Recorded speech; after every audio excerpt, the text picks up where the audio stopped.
Hi, everyone. I'm Jeff, And I'm Anna. and you're listening to We Judge a Show by Its Pilot, a podcast where we do exactly what the title says. On today's episode, we're judging the pilot of one of Anna's favorite shows. Hi, everyone, and welcome to our pod. Today's episode, we're talking about one of Anna's favorite shows, Sex and the City. Now, our first month's theme is comfort shows, and I can't imagine a better show for Anna when it comes to comfort shows because I feel like you don't watch it every single day, but you do watch Sex and the City a lot. Yeah, because I work from home, just to give you some insight into my life. So I am always at the house, and oftentimes I will have TV shows going on in the background. Not that I'm actually watching them, but a lot of times just for background noise or to have something on.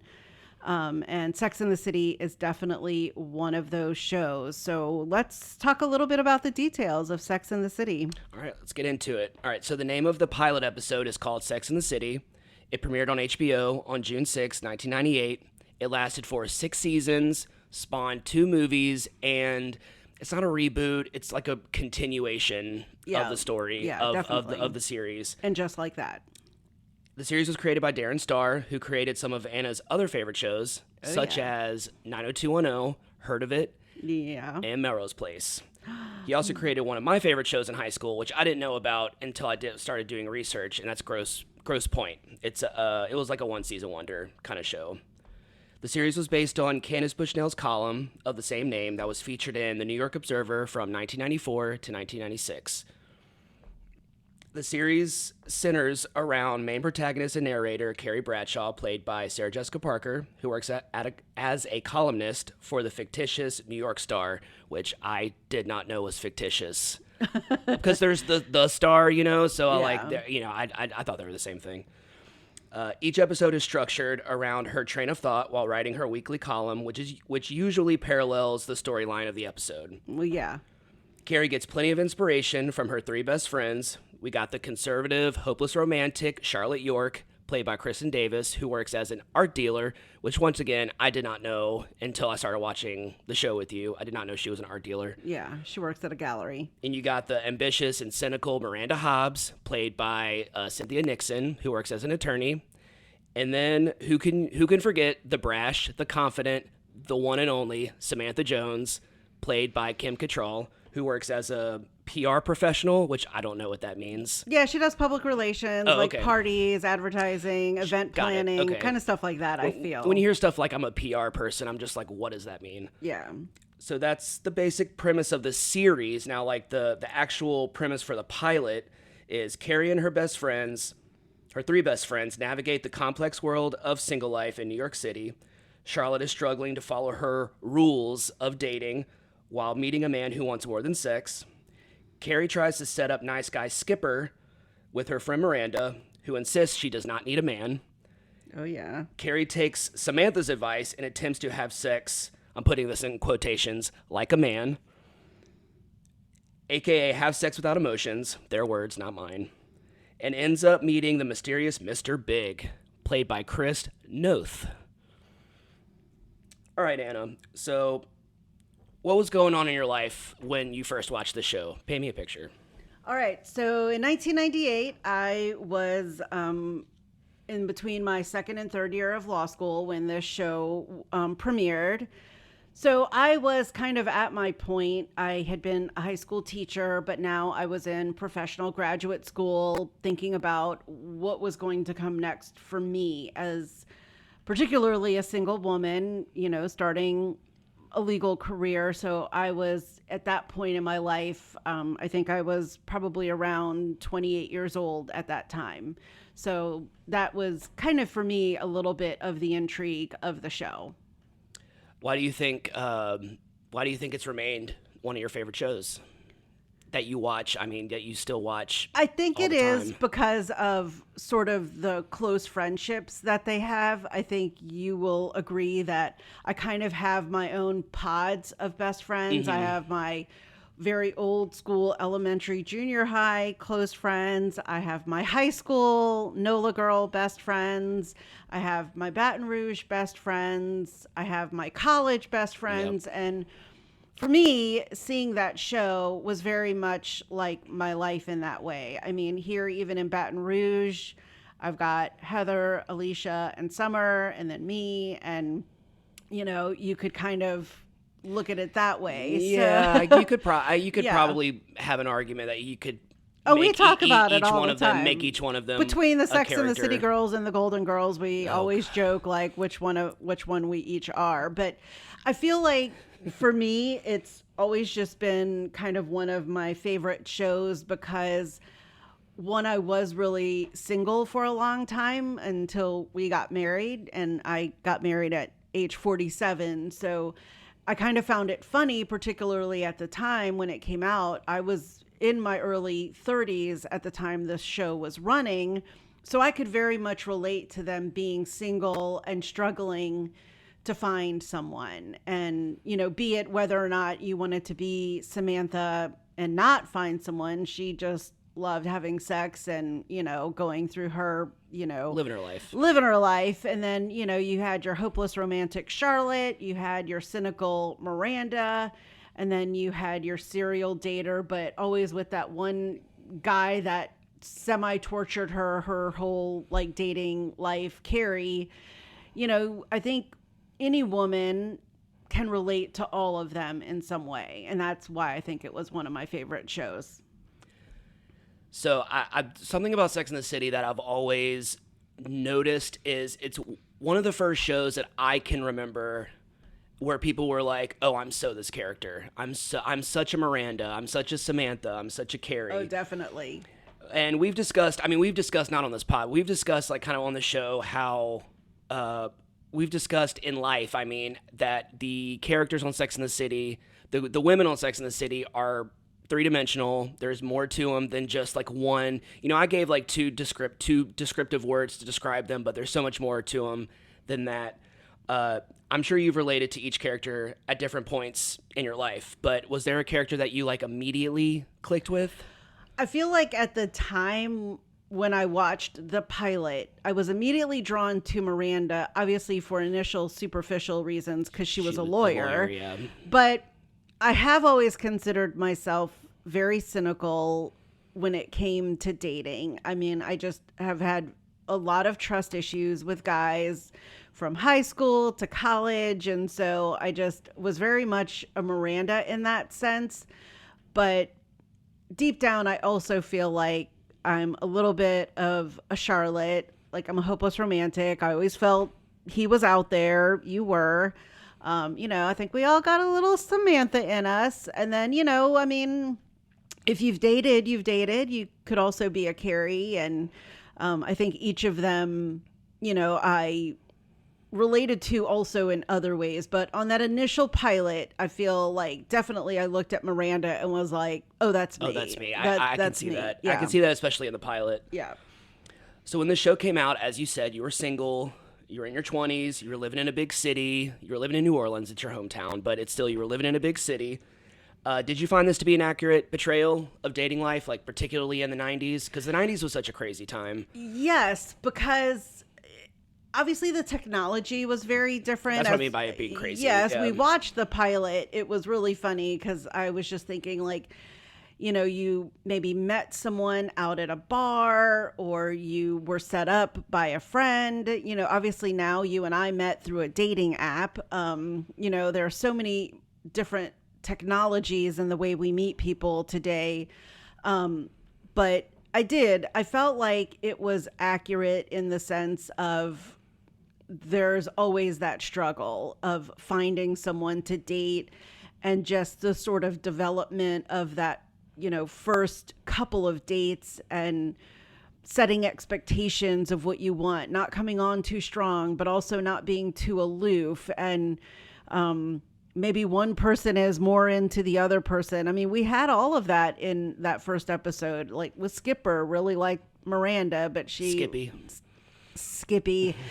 she wasn't having it. And then you had Charlotte, who was really into that guy, but she wasn't, gonna put out for him. And then he left their date and hooked up with Samantha, so I mean, those things obviously didn't happen. It was a little bit of heightened drama for that pilot episode. But I think those are the struggles that we have when we're dating and meeting someone for the first time is, trying to figure out who each other is and, what we want out of the relationship. So obviously Sex and the city is New York City. And anytime like a show or a movie is set in New York, people always say like New York is a character, like New York is its own character. And it always has had this. Oh, yeah, definitely. People have always had this like image of New York being like, oh, that's where I want to move to. Like that's like where dreams come true and stuff like that. And I mean, to a certain extent, was there a city that you kind of had like that mentality of? Was there like a dream city? No, I'll be honest. No, not really. I mean, I had never really ever imagined living outside of the South. I did love New York. I had been there many times with my family. I had 2 aunts and an uncle and a ton of cousins that lived in Manhattan, lived in Queens. So we visited as kids during the summer. My mom and I drove up and flew up like during high school for the holidays, went ice skating, did all of the touristy things. I've climbed up the Statue of Liberty in my life. So went to the, World Trade Center, things like that in my life. So I knew New York. One point in my career that I have right now, I did actually apply for a promotion that would have taken me to Manhattan. And I remember applying for the job and getting an interview in 2003. And my mom was like really against it. She was like really hoped that I did not get the job. I actually flew her to Manhattan to spend that weekend with me. We visited my relatives as well. And I remember doing the interview and we hung out with the family. And then when I didn't get the job, my mom actually was very relieved. She was like, I'm so glad you did not get that job. I think she just thought it was too big of a city for me. I love a big city. I'm from New Orleans, so I love a city, but Manhattan is, I think, a totally different animal. I mean, I think there are a lot of things that, that make New York, New York. And I don't think she thought I was ready for New York, which is funny because I was living in Seattle, Washington at the time, which is a pretty big city in and of itself as well. So, yeah, I don't think I had a dream city, but I've never been opposed to moving anywhere. I mean, we're pretty settled here in Baton Rouge, but yeah, when I was single in my 30s, didn't have anything tying me down, I think I was willing to move anywhere because I could. All right. If money didn't matter, where in New York would you want to live? Oh, gosh. I know this is a tough one. So you know that I'm on Zillow a lot. Yes. I'm always looking at that or YouTube channels that show apartment living. I look at Instagram reels where realtors are showing apartments and houses for sale. So one of the things that I will admit to, and having been to New York several times in my life, I mean, even as recently as our honeymoon, I also visited with my friend Amy a few years before that, the job interview, and again, all the times with my family. I have never really been to Central Park. I just have never really ventured in there. I haven't been to really any of the restaurants or walked around.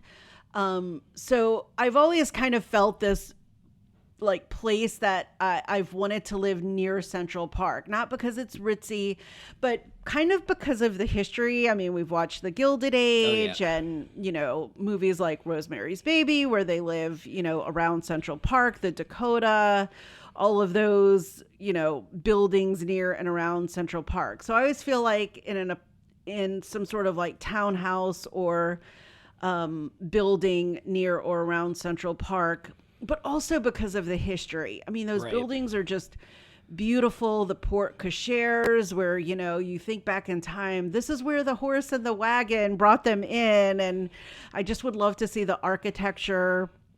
in those buildings if anyone lives there and wants to invite me to come see their apartment. If you live in the Dakota, yeah, please message us. Please hit me up because I'm a spooky boy and I love Rosemary's Baby, and that building is so cool. Yeah, so like we went to on our honeymoon, we went to the Natural History Museum, which is like right on that, west side of Central Park. I saw Central Park and I saw the Dakota, but I didn't actually go into Central Park. Yeah. So, maybe we need to go back to New York this year. Definitely. But, so yeah, I would say there. My other one, the other place that I think I would like to live, and it's only just because of what I'm about to say, is maybe Gramercy Park. Because you have to have that key to get into the Gramercy Park. That's right. And I've always just been intrigued by that. I don't know why. It's not because it's exclusive or whatever, but I think if you lived in Manhattan,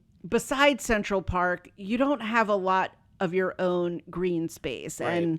And you obviously probably just have maybe like a teeny tiny patio or some sort of rooftop. And I would think if you lived in Gramercy Park, at least you had private access to that green space that you could say was sort of yours with the key that you had for owning property there.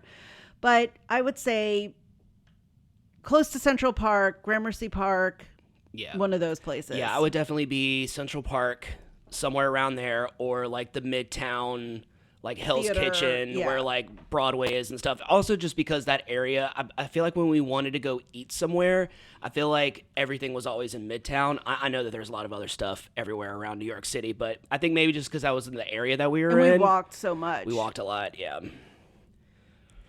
All right. Finally, most important question I'm going to ask you. Which character do you think I am? Ooh. I know. Okay. So right off the bat, I don't think you're Miranda. I don't find you to be a super cynical person. I don't think you're Samantha. I mean, I'm not as I think out there. I was about to say, I think a lot of people think Samantha, they just think about like the sex, but really she's just very outgoing. She's confident. Very straightforward. She's very direct. She's very confident. And I'm not a super outgoing person. I definitely was not the person that was just kind of how she walked up to Big at the club and she was like doing all the sexual. I have the key. I would never in a million years be able to do that. Like, I just would never in a million years. I will say that she is very devoted. Like, she was always the one when anyone had like a private issue, like, she was the secret keeper. She's also the friend that's like non-judgmental. Right. She's also the friend that's like, she's not going to tell you what you want to hear. She's going to tell you what like you need to hear, and she will not filter it in any way, shape, or form. I think you're a little like that in that way. I guess that's true. I think you're a little bit of Charlotte. I think you are a hopeless romantic. I tell you a lot. You love Big. You love love. Very true. So I think Charlotte loved love. I think she was always trying to find her guy, which she eventually did. But I also think you're a little bit of Carrie in the sense that you were a serial dater before me. Yeah. So you dated a lot, where that's kind of opposite of me. I Right. did not per se date a lot. I did not have a lot of quote unquote boyfriends before you. But you did. And so, but I also feel like, when Carrie kind of found her one, Mr. Big, like she loved him and always was drawn back to him. And so I think the thing with that is if Big wasn't such a b-hole, then maybe they probably would have been together the whole time, because I think Carrie would have been with him. Obviously. It was him that was kind of the problem, right? Yeah, at the end of season 1, she sort of broke it off because he wasn't willing to commit. Right. Definitely. But yeah, I also feel like you're creative, you're a writer, you kind of love playing on the computer and looking for things. I used to and smoke cigarettes. Oh my gosh, I do forget that. It's been a while. We Yes. did talk about that. It's been almost 6 years since you quit Yes. smoking. So, and that's kind of funny because, Carrie gave up smoking for Aiden later Right. in the series, and I didn't totally pressure you to quit smoking, but I think you did sort of give it up for your health, but also for me. Yes. So I think, I always say that it's your choice. I did not force you to do anything, but I think in the end you wanted to because of your health and because you knew it would make me happy as well. Anytime someone asks me about when I quit smoking cigarettes, it's just a random thought, but like just anytime someone asks me about when I quit smoking cigarettes, and I hate telling them, but like, yeah, it was, for me, it was just kind of easy. So I mean, I just used the patch, and then I was done. That's what Carrie did too. Yeah. Carrie used the she patch. did? Yeah, Oh, okay. she used the patch. Oh well. Yeah. Well, I guess I am Carrie. You are Carrie. I'm such a Carrie. No, like I know when I relate to a character, when they're the person that I get the most frustrated with. And I always got frustrated with Carrie because I'm just like, because yes, I was a serial dater, I was a chain smoker, I was often in my head about stuff, and I think Carrie gets like that a lot. And yeah, Charlotte as well. Charlotte not so much until I watched And Just Like That, and then going back and watching Sex and the City, I'm like, oh, okay, now I get Charlotte. Now I get her. Yeah. And yeah, I relate to her. I never thought I would ever relate to Charlotte York, but yeah. I guess I do. I love me some Charlotte. I think a lot of people identify themselves as Charlotte because they think, she's like the innocent one. I'm like, she ain't that innocent. She's kind of the easy choice too, because I just think that she kind of personifies like what a single woman is on the show. It's very like, sweet and demure, exactly, and all of those things. Yeah. All right, enough of that. Let's judge the show by its pilot. Okay. How do you think the show holds up? I think it holds up really well, because like I mentioned a little bit earlier, minus the differences in technology and the way that we meet people, I still think that dating is difficult. Obviously, we do not have those issues. We are married, but right. I think dating is hard. I think trying to break people down and find out whether or not you have things in common with them. I think people are guarded, or people aren't really who they are. They still lie to you. They still kind of maybe portray themselves to be someone that they're not. I also think that the show holds up because back when it started, I think one of the sort of novel things about it, and this is kind of sad in the 90s, is that the word sex was in the title of the show. It was Sex in the City. And so a lot of people were just like, oh, what is this show? And this is a taboo subject. But I mean, hi people, we date. We have sex when we dated, and I think it's still relevant today because we're still talking about those things. I mean, very much so today, particularly with women and women's rights. Don't want to get political and go down that road, but I think that is also why we have really also enjoyed And Just Like That, because it's brought a lot of those kind of issues that are in the atmosphere today back onto the show that they're now addressing.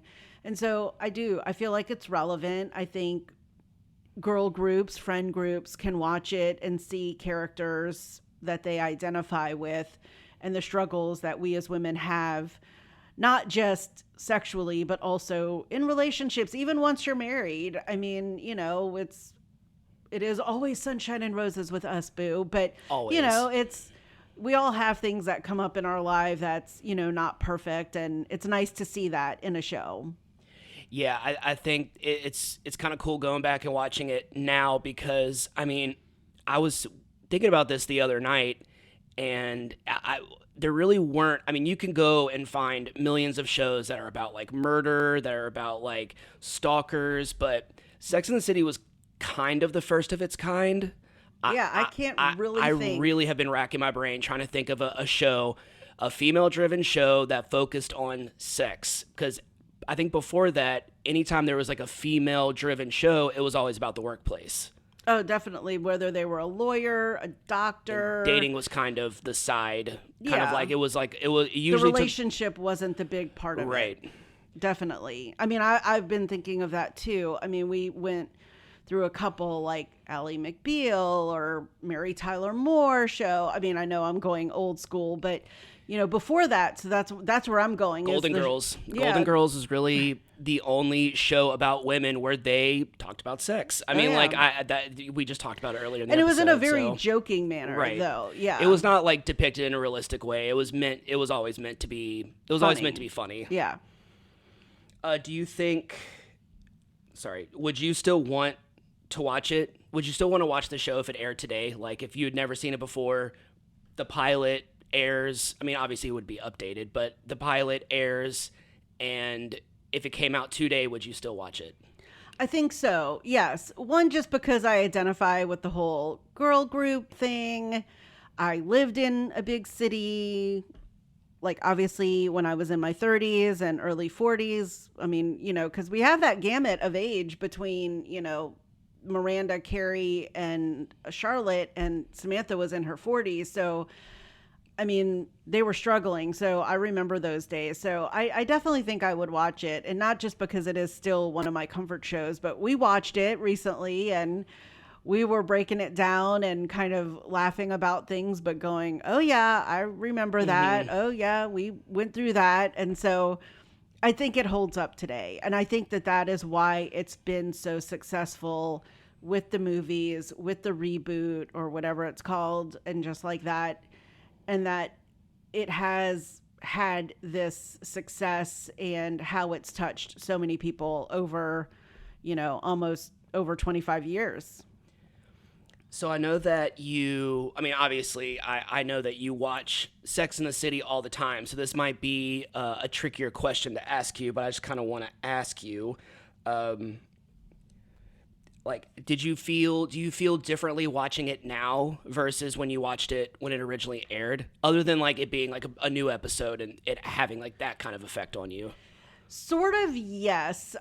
Probably the main thing, like in the end, and I have to say this maybe started when we started watching And Just Like That, when she was struggling with meeting up with Aiden again and looking back on her relationship with Big. And I think she asked herself the question. So I know we're going way into the future beyond the pilot, was when, because she broke up with Aiden because she, I think, always still had the lingering effects for Big. And then she asked herself if Big was a big mistake. In essence, breaking up with Aiden. Should she have always been with Aiden? I don't know if she should have necessarily been with Aiden, but I deep down am of the belief that I don't think she should have been with Big. Like, right. I have always I look back on all the episodes, the movies, that Big was really like not a great guy. I mean, it was always because he couldn't have her. She was happy with someone else. He could care less about his wife that he was married to, Natasha. It was just always very self-centered around himself and never really cared what Carrie thought. And I always kind of felt that the show brought her back to Big to get her away from the Russian when she was dating Mikhail Baryshnikov at the end of season 6. It was an easy way to wrap up the series and to sort of give everyone that happy ending for her.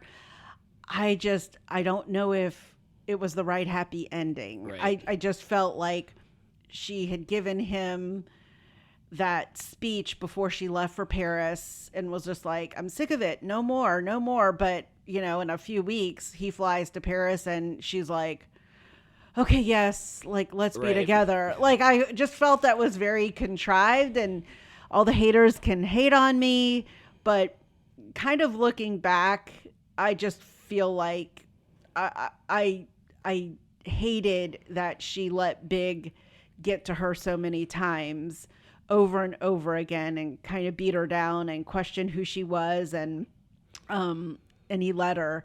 But again, I don't know necessarily if she should have been with Aiden, so I'm not saying that either. But maybe she doesn't need to be with anybody. Well, no, I mean, not so much that, not just any of the guys we saw in this series. So that's kind of what I mean. Yeah. You know, I just feel like she was struggling to think she had to find someone, and you know, we all do that. So I'm not being hating on her. Right. Yeah. So I did love, and I know we're jumping ahead, but and just like that, when they kind of point out that Big was a jerk to Carrie, I think in like the first episode or second episode. It was like it was at his funeral. Right.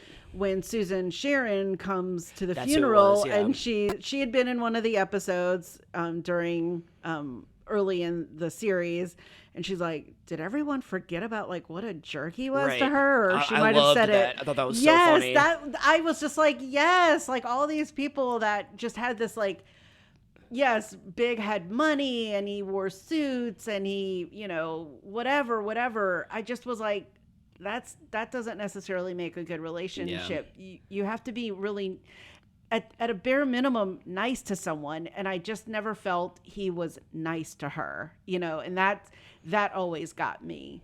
You know, I don't care what job you have, I don't care what clothes you wear, but you just deep down have to be like a nice person, and especially a nice person to me. Right. And that's what to me love is. So that's where I think Big failed. I mean, maybe he changed later, I don't know, but that's my thought.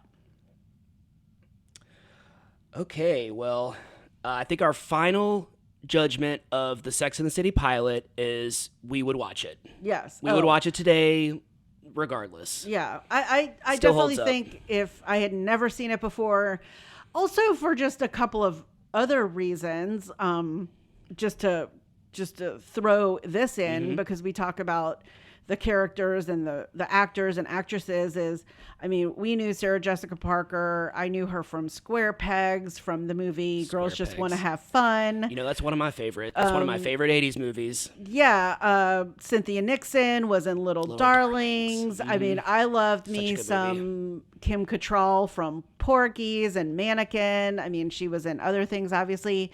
And then for me, the other thing that I loved, and this was also, I think, why I also loved Charlotte and Kristen Davis, was at the time, Kristen Davis was coming to Sex and the City from a lot of hate of her character on Melrose Place. I didn't know she was on Melrose Place. Yes, she played Andrew Shue's wife. Oh, okay. And she, like, everyone hated her. I totally don't remember. I'll have to go back and watch, but I think they like killed her off or something because there was so much like hate, fan hate. And when she was on this show, I was just like, okay, here's Kristen Davis. I knew her from Melrose Place, so that's probably her connection with Darren Star. Right. And I loved her. And she, like you said, became one of the most beloved characters. So I always felt like she kind of got a raw deal on Melrose Place because she was intended to come in and rile things up, you know, between Andrew Shue and Courtney Thorne-Smith. I mean, it's not a good show if there's no drama. I say, so she came in as a villain and everyone hated her? No, she came in. That's I don't the point. remember. Like, I think they hated her because she broke up two characters that were supposed to like be together. And I think her name was Brooke on Melrose Place. Of course it was Brooke. Yeah. So I feel like that was also like I knew all the actors and actresses that were coming on. And so I was just interested because I also just loved them.